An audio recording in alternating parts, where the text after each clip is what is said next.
Merci, Monsieur Ledéo. Monsieur de la Verpillière, au titre du programme Soutien et logistique interarmée. Merci, Monsieur le Président. Je dois en effet vous présenter les crédits du soutien et de la logistique interarmée qui sont répartis dans les programmes 178 et 212, ce qui n'en facilite pas la lecture globale puisque les dépenses de personnel ont été complètement reventilées cette année et figurent pour la première fois en totalité dans le programme 212. Donc il faut se livrer à une petite gymnastique comptable pour effectuer les comparaisons d'une année sur l'autre. Sous cette réserve de méthode, on observe que ces crédits sont globalement orientés à la baisse, moins 3,6% en crédit de paiement. Vous me direz que c'est un des principes de la loi de programmation militaire que de faire porter autant que possible l'effort d'économie sur les soutiens plutôt que sur l'opérationnel, mais il faut se rendre compte que cette technique consistant à comprimer sans cesse les moyens des soutiens atteint maintenant ses limites. Et l'exercice 2013 l'a bien montré, puisque pour les bases de défense, vous avez dû, Monsieur le Ministre, lancer en fin d'année un plan de soutien exceptionnel doté de 30 millions d'euros pour parer au plus pressé.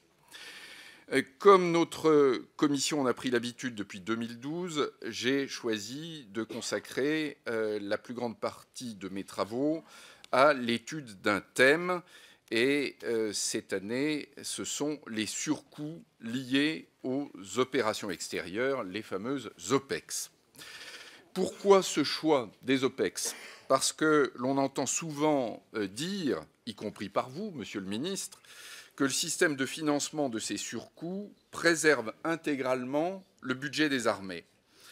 À y regarder de plus près, ce n'est pas exact.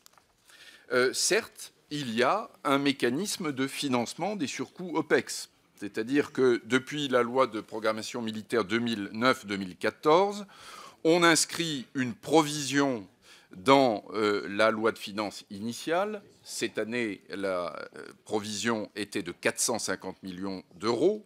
Et si cette provision ne suffit pas, et compte tenu du rythme et de l'ampleur des opérations extérieures depuis plusieurs années, ça ne suffit pas, eh bien, on apporte le complément par un prélèvement sur la réserve interministérielle de précaution. En apparence, cette procédure fonctionne bien et nous permet d'éviter de compenser ces surcoûts par des annulations de crédits d'armement, comme c'était le cas jusqu'en 2003. Mais ça n'est qu'une apparence pour trois raisons. La première, c'est le mécanisme lui-même de financement de la réserve de précaution interministérielle. Si, comme cela a été le cas l'année dernière, il manque 750 millions d'euros pour financer le surcoût des OPEX, compte tenu de la provision, en plus de la provision qui avait été inscrite à la loi de finances initiale. On prélève donc sur la réserve de précaution interministérielle. Mais cette réserve, elle est elle-même financée à hauteur de 20% par le ministère de la Défense. Ce qui veut dire que lorsqu'on lui compense 750 millions d'euros, en réalité, il y en a un cinquième qu'il a financé lui-même et qu'il doit financer sur ses propres crédits. On ne lui compense en réalité que 80% du dépassement. Deuxième remarque, il n'est pas certain que la méthode de calcul des surcoûts soit la bonne. J'ai relevé au fil des auditions que, par exemple, on ne finance pas, on ne compense pas le coût des matériels détruits en opération ou des matériels perdus pour une raison ou une autre.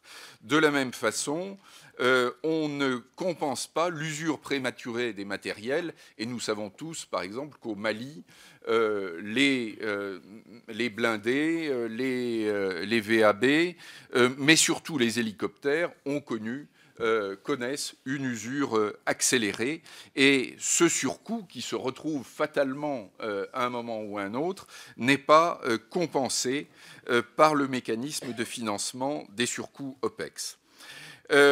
Enfin,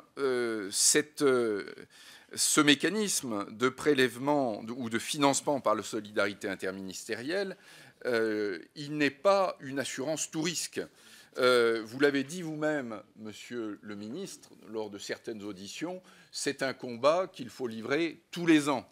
Et pouvez-vous nous assurer, Monsieur le ministre, que le remboursement des surcoûts OPEX de 2014, qui devrait atteindre les OPEX 1,150 milliard d'euros, alors que la provision a été abaissée cette année à 450 millions, est-ce que vous êtes bien certain d'obtenir la compensation intégrale des 700 millions qui vont manquer?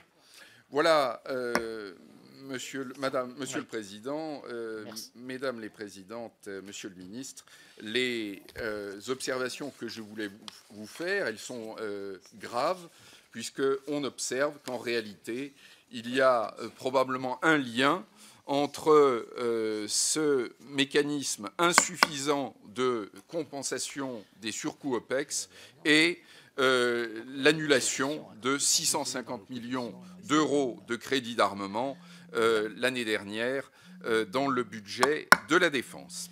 Merci. Donc pour toutes ces raisons, j'émets un avis défavorable sur ces crédits.